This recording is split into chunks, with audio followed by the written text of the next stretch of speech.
Alors, donc nous allons faire un petit commentaire sur l'énergie renouvelable qu'on appelle la biomasse végétale.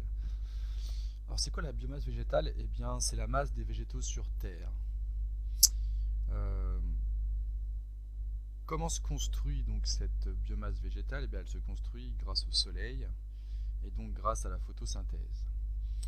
Vous savez, les plantes captent du CO2 et de l'eau pour fabriquer leur matière organique, glucose, en libérant du dioxygène. Vous avez ici donc l'équation bilan de la photosynthèse.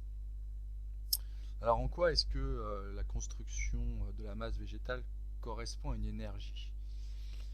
Eh bien, en fait, c'est simple. Il faut savoir que le glucose qui est fabriqué par photosynthèse va être transformé en d'autres molécules de matière organique végétale, comme l'huile par exemple, l'huile végétale. Et comme toute matière organique, eh bien, il y a beaucoup d'atomes, de carbone, d'hydrogène, d'oxygène, d'azote, phosphore.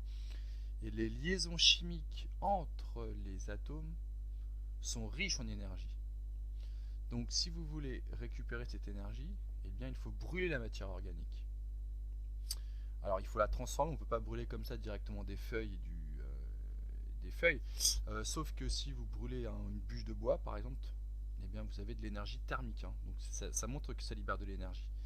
En tout cas, ce qu'on utilise dans les voitures, par exemple le biocarburant, eh bien, ce biocarburant, l'huile végétale, doit subir une petite transformation chimique. Vous voyez, de l'huile végétale, après transformation chimique, on va obtenir du biocarburant, comme le bioéthanol.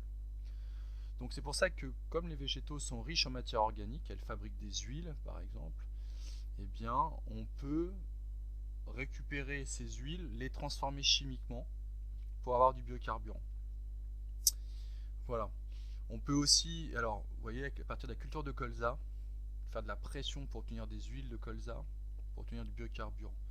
Même chose pour les déchets végétaux, si on utilise une souche de levure oléagineuse, c'est-à-dire des levures qui vont s'alimenter, transformer les déchets végétaux, vont libérer des huiles, d'où le terme oléagineux, et ces huiles, on va les transformer chimiquement en biocarburant. Il y a autre chose aussi, c'est que si on laisse pourrir tout simplement des végétaux, des déchets végétaux dans un milieu fermé, eh bien on obtient un gaz qu'on appelle le méthane, c'est la méthanisation. Donc le gaz est aussi hautement combustible, le méthane. On peut aussi utiliser des microalgues. Ces microalgues vont faire de la photosynthèse de façon très importante, intensive, pour obtenir des biocarburants. Et je vous en avais parlé, le bois, si vous le brûlez, vous libérez de l'énergie de chauffe. Alors quel est l'avantage de cette énergie renouvelable? Alors renouvelable pourquoi? Parce qu'il ne suffit que de fabriquer des végétaux.